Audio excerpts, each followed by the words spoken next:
Hello, parents. Hello, parents. This is Frazelma Lynn, your personal parenting coach. Welcome to what we have been calling PB&J for lunch. We hope that, of course, you have your lunch and have you something to drink to refresh yourself so that you can just join us and listen. All right. If you are joining us with Facebook, you can put your name in. There should be a place because I'm using StreamYard. If you want to post a comment or a chat, you can do that. So at this point, we are going to change the structure a little bit, change the name. We will be called Parenting 911. Parenting 911, because I'm seeing something. I guess it's been there for a while, but it's just starting to be a little more overwhelming. And it's where our children are crying for more help. They need assistance. And so for them to get assistance, parents have to learn what they need to do to assist. I mean, that's just how the process goes. So this will become Parenting 911 on Tuesdays at 11:30 Central Time. Facebook, YouTube, whatever platforms we can broadcast on. So the question for today then will be, what does love really look like? What does love really look like? I want you to just think about the question, because we are going to try to triage the treatments or the process that's needed. When we talk about triage, we're just prioritizing what needs to be done to help the children. And remember, parenting is about relationships with your children, about helping your children, about having a vision for the future for your children, about sacrificing to do whatever it takes to help your children succeed.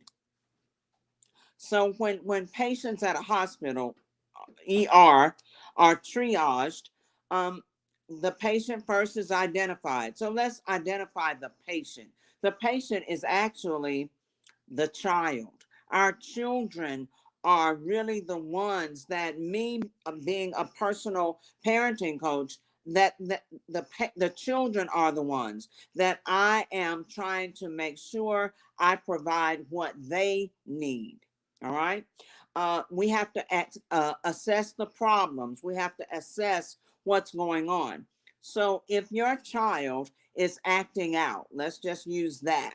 If your child is acting out, there could be several different reasons. And one of the reasons could very well be that the child um, is needing attention, whether it be from you. If they're acting out in school, in class, they want attention from other students. If they are acting out in a way that it's causing a lot of trouble, they're constantly getting in trouble, and the school is constantly having to call. They don't do that at home, but constantly getting in trouble. There is a reason. Sometimes that reason is the fact that they're crying out for help. I spoke with a first grader, I believe, the other day, and he has been getting in trouble. I asked him directly. I said, just be honest with Mrs. Lynn. Tell me, why are you getting in trouble? Why are you acting out? Why are you doing the things you're doing? His response was just, I don't know how to do the work, and no one can, has enough time to help me. Even if the teacher helps me a little bit, if I still don't understand, she has to go on. I don't have the help at home. I don't, nobody is tutoring me. And so I act out because I get angry. I don't know how to do the work. And we're coming back to that because the real question is, what does love look like? All right, parents. Then we have to, in the triage, we talked about identify the patient. The patient is the child. We talked about assessing the problem, figuring out why they're doing what they're doing. The next thing is to identify the priority of the treatment. Do they need to? Do we need to do something with the parents immediately? Do we have time to find out and research other resources? Do we need to call a meeting? Is there something else that we can do right now until we can, get to the root of everything? What we don't want to do is put a band-aid on something that is profusely bleeding. We don't want to just put a little band-aid on something if that's not the root of the problem. Remember, the question is, what does love look like? Next, we will track the progress for whatever we've decided would be the treatment. We have to track that and make sure that things are progressing well. We may have to tweak it some, and that's fine. Then we identify if there are any additional hazards that may harm the child, that may be harmful to us reaching our goal, that may be obstacles to the process. So this is Parenting 911. Now, what does love really look like? We love our children. I honestly believe all parents have a love for their children. They may not really know how to love. They may think that giving their child everything is love. Um, Even though they may go at love in a a roundabout way, and maybe in a way that's more harmful than helpful, they still have a love for their child or their children. What does love look like? Um, right now, because of COVID, now there was a problem prior to this, but right now, because of COVID, things have heightened. So, parents, you cannot just walk away or have your head in the sand or act like, oh, I don't know what to do if your child is suffering, if your child is in need. Remember, the question is, what does love look like? If your child is suffering, there needs to be at some point where you step in and help figure out the problem. No, you may not have the answer, but someone in the circle has an answer, or at least brainstorm together and try the different options. Just saying things like, okay, I'm going to do something, that does not help that child. The child is still suffering. The child is suffering to the point of being critical. And so, as parents, we have to step in and, yes, be uncomfortable for a while because we have to help our children. What does love look like? It looks like you going out of your way helping your child. It looks like you finding whatever it is your child needs and helping your child, not just making excuses. One parent that I dealt with, she didn't know how to help her child.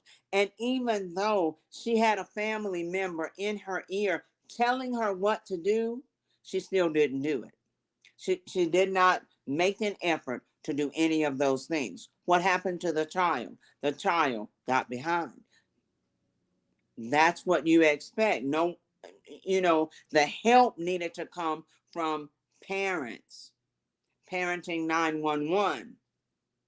There is an urgency, an emergency for us helping our children right now because they're getting, for the most part, not every child, but for the most part, getting farther and farther behind. So us walking around parents, the us parents, walking around acting like we just don't have a clue does not help our children. It puts our children in a situation similar to ICU.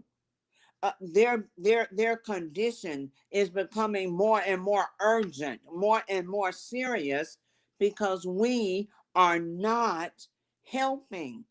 We are buying a new pair of shoes does not help your child read if your child cannot read. Come on now. We have to really, really dig down to the root of the problem. If your child is eighth grade and reading on a second grade level, there has to be an issue. There has to be an issue. Either the child seriously needs a tutor on a regular daily basis. There has to be some structured form of direct instruction for that child. Or maybe there is some other reason, a medical reason. Maybe there is an issue that you have to go through a doctor or a psychologist or a psychiatrist, but do something. One parent said, even though her child was in crisis, she said she couldn't help him. So what happened was she would just not do anything. She wouldn't do anything at all because she was afraid that if she did something, it would be wrong. Therefore, she didn't do anything. Parents, this is Parenting 911. There is an urgency for us to help save our own children. So instead of her making an effort, she didn't do anything to help her child because she felt that if she tried to do something for him, it might be the wrong thing. Don't settle for that. At least do something. I would rather you do something wrong than nothing at all. Do something. At least try. Make an effort to help the child. Think about this. A lot of children, when their parents leave them, or for whatever reason, however that happens, many times the child wants to know, did you even come look for me? Did you even search for me? Did you try to find me? I understand maybe you were sick. When you got better, did you come and look for me? Because the child wants to know, what did we as parents do to try to reconcile or to try to save them? We cannot just walk around and do nothing. No, you may not be a teacher, but you are a parent. And therefore, you have to find out what can be done. Go to a teacher, talk to your child's teacher, talk to the counselor, find a parenting coach. Here I am right here. So someone can guide you to help your child or your children.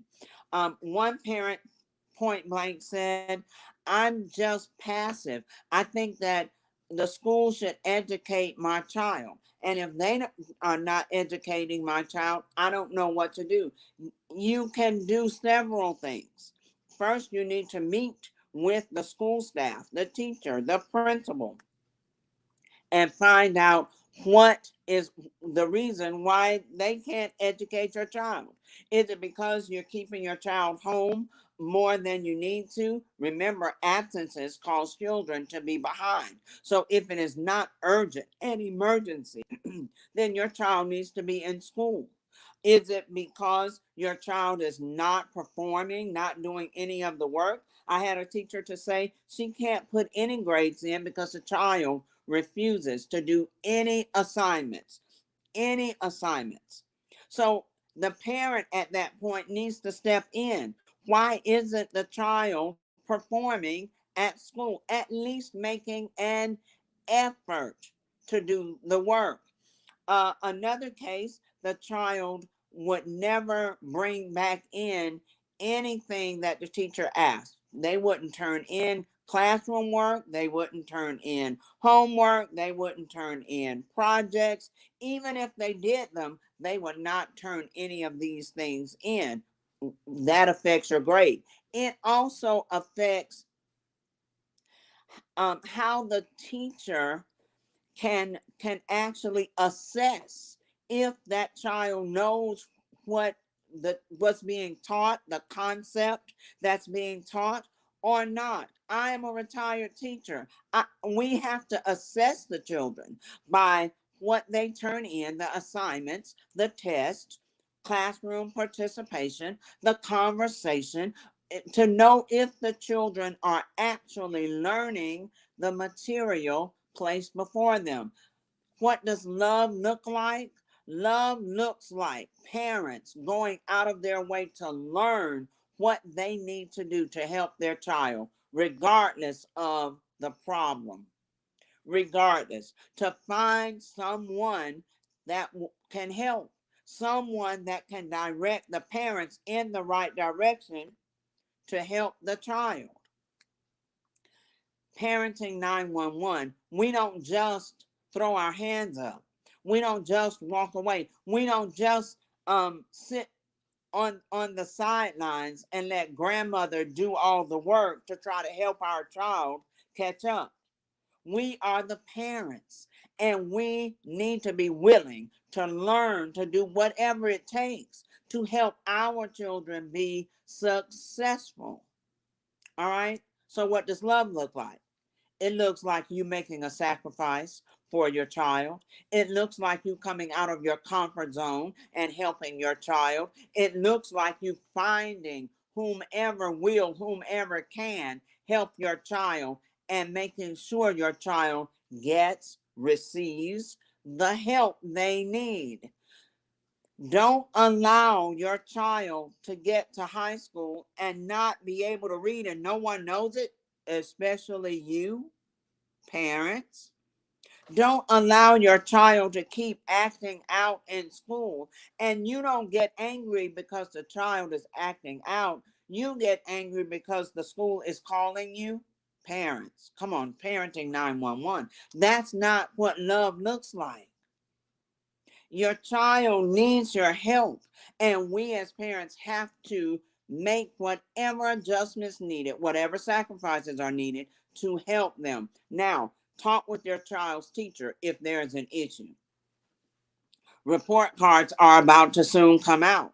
Check these report cards. You should have already been checking. You should have been checking book bags. You should have been checking assignments. You should have been checking dojo. You should have been checking emails with your teacher, with your child's teacher. You should have been checking the progress report. You should have already been checking. So parenting 911 hopefully will wake parents up, those who are taking naps for too long, and I'm not talking about a few minutes, I'm talking about a lifetime. They're just asleep, but they've got to wake up. We've got to be woke, so to speak, when it comes to our children. We've got to have with itness, meaning being alert, knowing all about our children.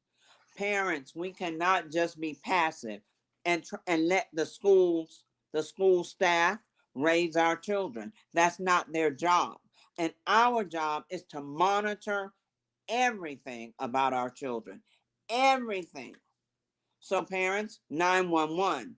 This is parenting 911. There is an urgency for us to step up and know what's going on with our children and find help, find resources, ask questions, search, find what your children need. Don't just leave the children without help.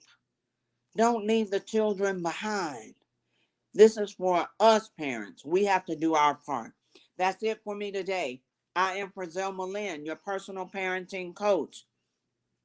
I help parents be woke in some occasions. I help parents do research to find out what is needed, what is going on, how to help the children be successful.